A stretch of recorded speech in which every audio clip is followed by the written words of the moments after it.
This podcast is part of the Big Heads Media Podcast Network. Go to bigheadsmedia.com for more great podcasts. A labyrinth of pixels. The warning signs were there. Feed me music. All that and more. Let's kick this motherfucker into overdrive. Boop. Super Media Bros.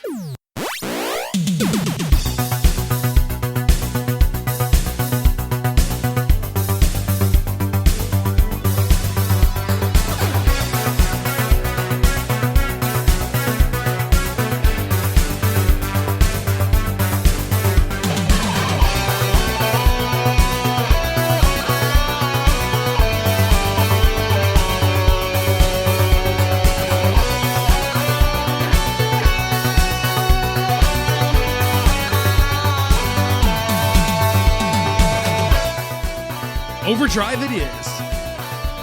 The wind is still going through my hair. I don't have any It's hair so for the fast. I don't have any hair for the wind to go through. It pulled it all out. It uprooted it. That's a new lawsuit. I'm gonna sue the shit out of the wind. Yeah. Because apparently you can sue anything these days, so I'm just gonna sue the fuck out of the fucking thin air. Wasn't there this whole thing about wind causes cancer or some shit? Windmill, turbine blades, Yeah. whatever. I don't fucking know. Cancer. Welcome to episode 117 of the Super Media Bros podcast. The warning signs were there. They were. I'm Midnight Agent Raw. And almost got me. The warning signs are there. If you suffer from these things, you're entitled to cash reward. Go all the way back and listen to the Sparkling Water Showdown episode. And there's a phone number, and you could get your cash settlement right there. From LaCroix. From LaCroix and the non-Hodgkin's lymphoma. Yeah. Or mesothelioma or whatever ailment you have gotten from them. However, if you're in need of a quick fix, look no further because we've got music for you. Yeah. And that will fix anything. It always does for us. Especially here lately, we need shit like that. We need distractions, just like you guys. So let's get into those distractions, man. Where do you want to start? Because there's quite a few. Why don't we do that Julian Calor song? Go ahead. So, if y'all guys are familiar with Julian Calor, he's been out in the label for, I think, like a year or so. On the Monstercat label. Yeah. And he released a song with Bo Damien called Flying Nimbus, which is obviously an anime reference to Dragon Ball Z.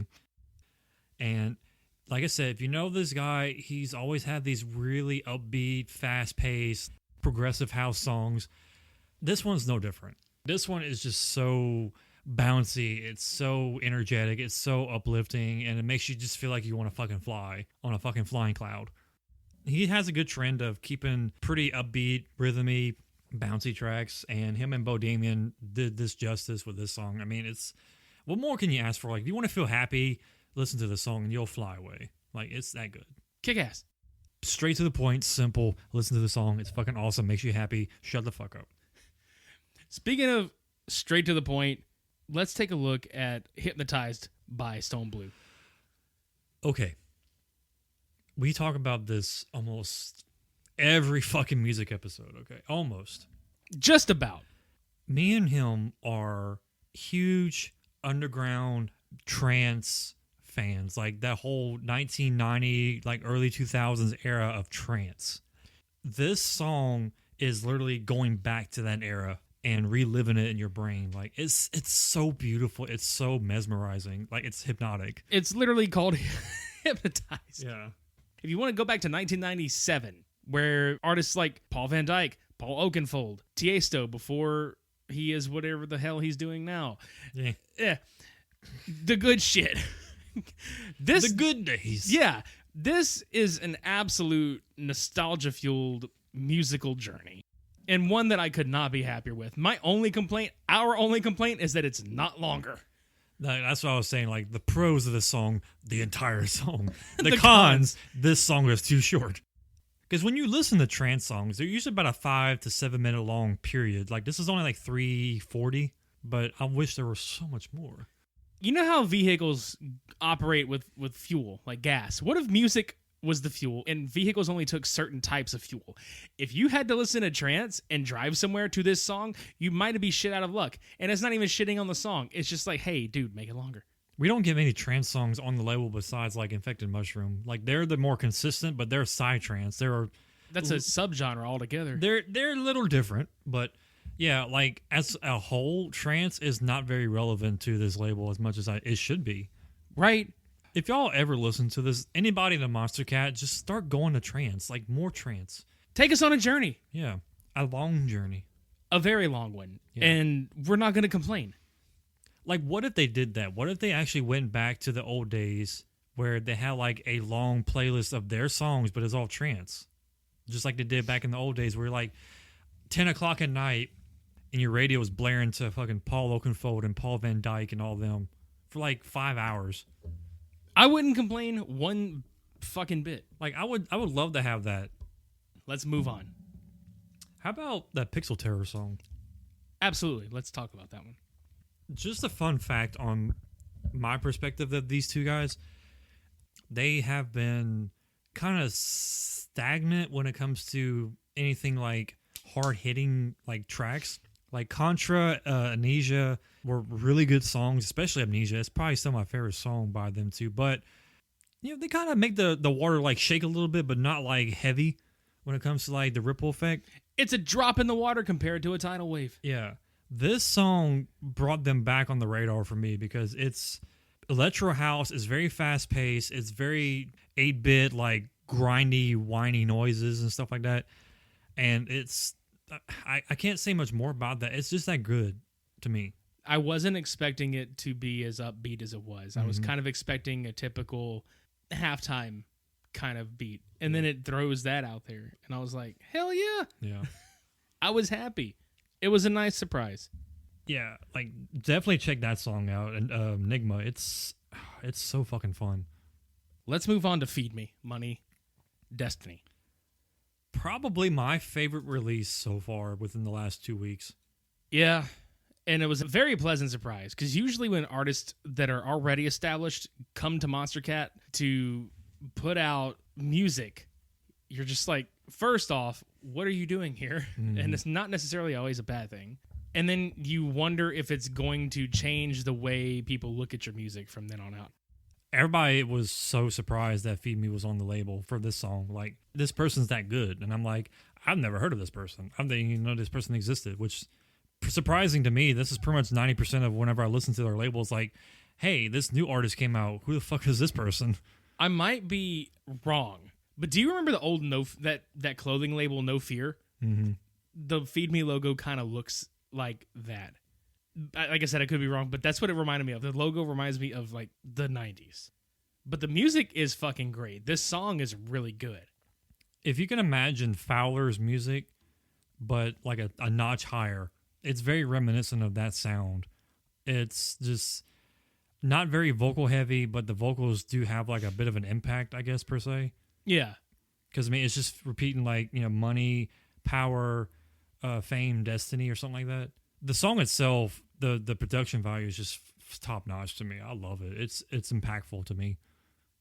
Speaking of top notch, I want to talk about Protostar's new one, Overdrive. You guys at Fixed Neon, as soon as I heard this song, I immediately thought of y'all because it's reminiscent of 80s synthwave to me. I mean, it's rooted in that. And if Protostar was to ever go anywhere else, Fixed Neon would be a great fit. Because what was the EP that he released? Sequence? Yeah, Sequence, I think. Fuck, that was such a great EP. And the art style is like that old cyberpunk look. And that's the artwork that's used on the background of the video. Yeah, I mean, it's a really cool artwork. I mean, any of his singles, his artworks are just this really cool looking. Like, I love his shit. But I heard the beginning of the song, and it had that feeling of going down the highway at night with the lights flaring. And like the drop itself, it's very D&B, like heavy. It kind of throws you for a loop, but it's a really good loop in a way. But I mean, it definitely feels like he can do some good on Fixed Neon if he actually continues that route. And I wouldn't complain. Mm-mm. I mean, it's good wherever it's at because the songs are that good. The songs are that good. This song is that good. But it was nice to see something different on the label for once because we don't have a lot of that style on Monstercat. Well, I mean, when you have people like Fixed doing stuff like that, it's kind of hard to pull good artists for your own label, I guess. Yeah, but it is what it is. Yeah. It's like we said earlier, you bring trance back to Monstercat, start putting synthwave in there. I mean, you had Pilot for a while. Yeah, that's true. Let's take a break, and we're going to come back and talk about some more music, but we're going to check out what's going on with our pals over at the Faves of Our Lives. Hey guys, I'm Brittany, And I'm Kelly, and we're the hosts of The Faves of Our Lives. the podcast about everyone's favorite everythings. This season, we talk about everyone's favorite TV shows by taking polls and comments on social media. Join us for laughs, banter, and made-up words. You can find us on Facebook and Twitter at The Faves of RL1. That's at The Faves of RL and the number 1. Bye. Bye. You left. They left us. They're like, bye, and I'm just kind of like, I didn't get to say bye. They literally just walked through us and was like, yeah, bye. They walked into the room and did their promo and walked the fuck out. Yep. It's like, bye. We don't care about you two. Thanks, Kelly. Thanks, Brittany. Bye. We're definitely not your faves. Oh, fucking love them. Yeah. Pardon my humor. It's very cruel. No. I was laughing my ass off at it too. They'll fucking laugh at it too. I know it. I hope so. Go check them. No, I know. So go check them out. It's like that evil bastard Okami. It's our sisters from different misters. Check them the fuck out. On to the next batch of fucking songs. I want to talk about KUURO with Hex Cougar. The warning signs were there. They were there. The song's called Warning Signs. Yeah. First there's the song and then there's the video. Yeah, there are two different levels to this song. One, it's definitely a dark KUURO song, which I'm always a fan of, because if you listen to Bad Habits, KUURO is just fucking great though. fucking phenomenal. And Hex Cougar just adds it into it, makes it feel more menacing and just like uneasy. But the drop is just, it's not a typical drop that you expect from KUURO. It's like it's hard hitting, but it's a little bit slower paced, kind of broken up a little bit more. So I like that. Two, we talked about this before the episode, and we're both on this stick of that 80s like VHS montage of effects where it has like the glitchy tracking or SD kind of quality when it comes to how it looks. All the eject or play or rewind like notifications on top of the screen. Yeah, it just straight up looks VHS format, the whole thing. Unfinished and everything. And it has like a lot of these like old Asian like either TV shows or commercials or infomercials kind of like scattered in between with like this red, black, and white kind of like tone to it. And then you get like some kind of cobra or rattlesnake or something like slithering through. It's Stone Cold Steve Austin. Yeah. You said it's the It's the warning sign. The warning sign that was there was Austin 316 says, I just whipped your ass. Yeah. He's coming to stun everybody. And this is a stunner right here. By God! Stop the damn match. But No. keep the music going. Yes.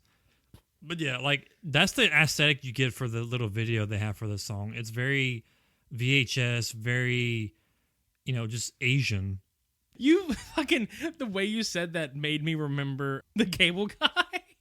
Oh, yeah. Fucking Ben Stiller's part where he plays those twins and one of them gets murdered and he's sitting there and he's like, I think it was an Asian gang or something. He kept speaking another language. I'm pretty sure it was Asian. I love that movie. Yeah. But no, definitely a good song, both to watch and to listen to. Because like I said, the video is just, it's a lyrical video, but it's if you like that kind of aesthetic, definitely look at it. It's really cool. Let's talk about Heat Seeker by Reaper. My favorite artist of the new age of Monstercat. This song just kicks ass in all the right ways. It slaps like them cheeks. Sandy cheeks. Slaps the sand off them cheeks. Heat Seeker. Heat cheeker. Yeah. Because your cheeks is hot after it gets finished slapping them. Sweet Chica. Yeah. There you go. But no, I like the construction of this song. And I like that it doesn't really let up.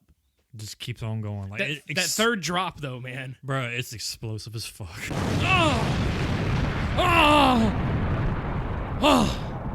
Reaping our butthole. I was thinking about that Vince McMahon meme where he's like, oh, Yeah, the reaction. And this falls over. I'm fired. I'm fired up. That's the feeling I get when I hear Heat Seeker. And I also like the little touch that they do on the videos where it actually goes to the beat of the song. Like whenever it's yeah. When it's mellow, it kind of just keeps doing the same thing over and over again. But then when it drops, like something completely different happens and it goes with that rhythm. Like they did that specifically for Reaper's music videos, and it's really cool. Yeet. So, like in this one, it's like this orbital station with like a laser cannon, and it has like all these like rings around it. Just say Death Star. Pretty much. And whenever it's playing, it's literally just this common, like, the camera keeps, like, shifting the same position over and over again while it's spinning. But then when the drops hit, it has the lasers just... Pew, pew. Sharks with freaking laser beams on their freaking heads. Freaking lasers. Freaking lasers. But no, this is, like, good D&B, like, top-notch D&B music right here. So. Yeah. Direct and Essenger with Labyrinth. Essenger just put a full length out on Fixed Neon. But in the midst of all that, he's like, I'm going to hop over to Monstercat and do a collab with Direct. And the result was Labyrinth. Give it a little taste here. Yeah. And I like this one a lot because this doesn't sound like the release he put out on Fixed. This has a really good mixture of both Essenger and Direct's production work in it. Mm-hmm. It's atmospheric a little bit. It's moody. The vocals are really well done. Well, I mean, that's what the chill version. I mean, that whole subgenre of music is just so atmospheric and relaxing and just takes you somewhere. On a magic carpet ride. Mm-hmm. I want to go with Essenger on a carpet ride somewhere. We both do. Yes, we both do. Take us to Fixed Neon. Please, Jeff, come pick us up. Fly down here from Kansas on your magic carpet. Scoop us up. Look at us with your hand extended and Actually, say, wouldn't it be his DeLorean? it can be a DeLorean that sits on a giant magic rug. And then the doors just go shh and open up. And he comes out of there, decked out in his best Aladdin suit.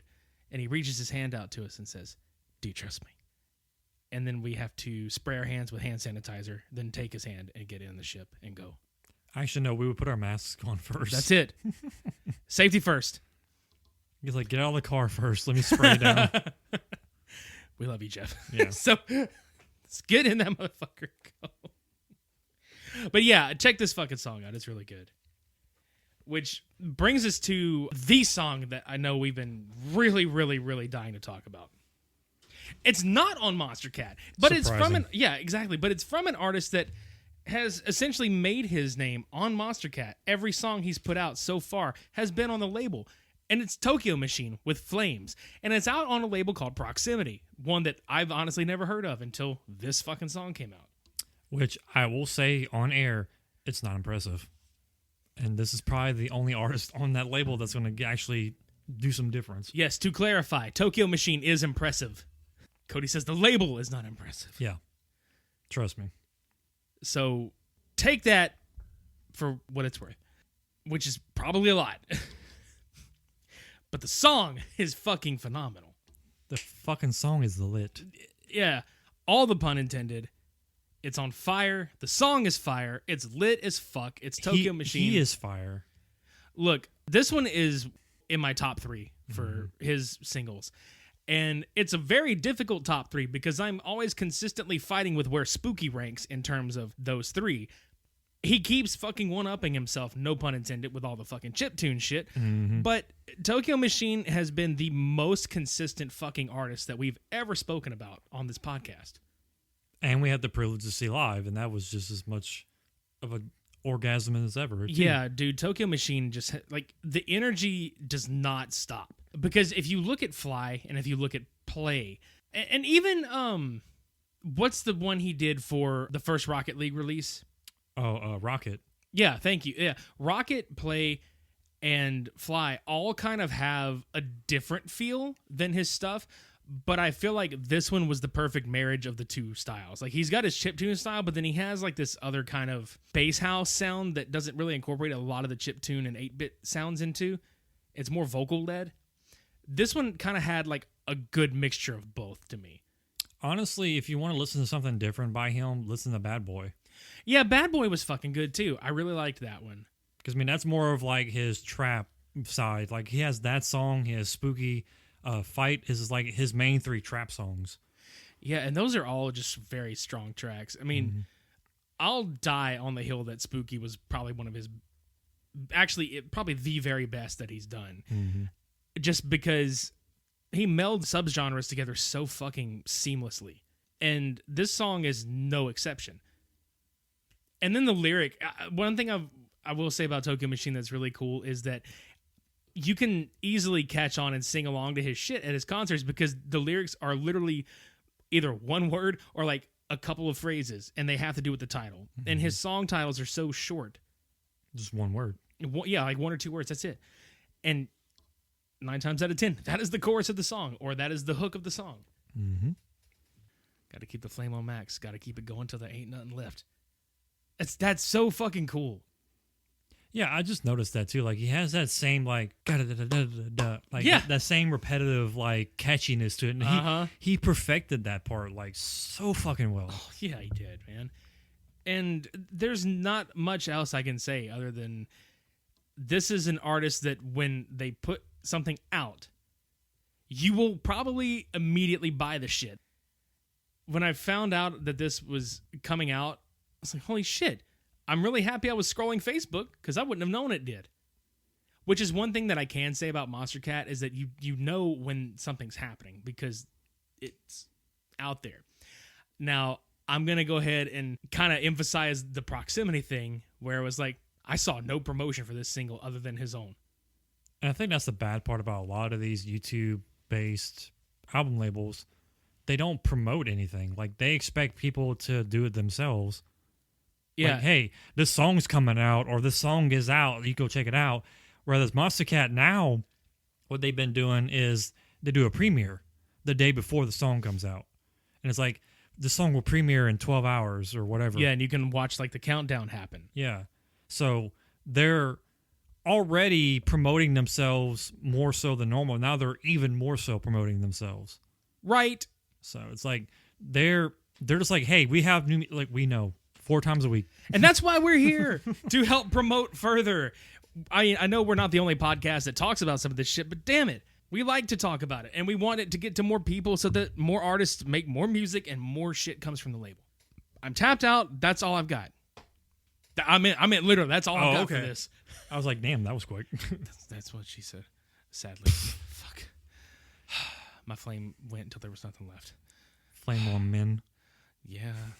It's like when you light a stove, it's just like, nope, put it on 1. Just low. Keep the flame on low. Keep the flame on. Meh. No, gotta keep the flame on. Meh. That's gotta what I keep was the thinking. flame on. Meh. That's cool. It's like simmer. Gotta keep the flame on. Simmer. Gotta keep the flame on. Simmer. Yeah, I'm done. Yep. Come back next week for Raw Force versus Force 5 on Cult Cinema Showdown. There's ninjas, more ninjas, zombie ninjas, a boat where fucking Cameron Mitchell is almost like the skipper. There's titties. There's all kinds of stupid shit. We're not expecting you to jump on this because there are titties, but you know. But titties. If that's not a selling point for next week, I don't know what is. No, the selling point is just us talking about these movies that we're going to rip apart and discuss. And the cool part is we don't always rip these movies apart, but there are some movies that deserve it so badly. Like Savage. Yeah. What? Yeah. What? You heard me. Okay. So we're done here. Go check us out. Savage. Yeah, Savage. Go check us out on social media. All the links in the show notes below you can click. One click gets you right to it. Check us One out. click, that's it. One click, that's it. More spark. God damn it. He's haunting us again. Yep. All those fucking lawyers. If you want to hear about all of our hauntings from various lawyers, and by various we mean maybe 2 or 3, on billboards from here to Atlanta, go back and check out our Drulu episode from last year. Because that was a fucking adventure. Check us out social media. YouTube, go subscribe to us. We're almost at 200 subscribers, so that would be kind of neat to get to. SuperMediaBrosPodcast.com. Listen to all of our shit there. Support us on Patreon. Support us on Coffee.com. Feed us money. Feed us the money. The money. Podchaser.com/SuperMediaBros. Go write a review for us on there. Go write a review for us on Apple Podcasts. And once again, I will keep saying it. Tell us how much you think we suck. Tell us how much you think we are good. Y'all need to get off the air. Whatever. I don't care. Something. We need to know how much we are terrible. We need to know how much we suck. We fear being good, so we suck. Suck. I wasn't expecting that. I wasn't either. Well, I guess that's it for us. Yeah. That was Hypnotized and Overdrive, episode 117. Until next week, I've been Midnight Agent Raw. And I'm Wakame. Shades on! The warning signs are there.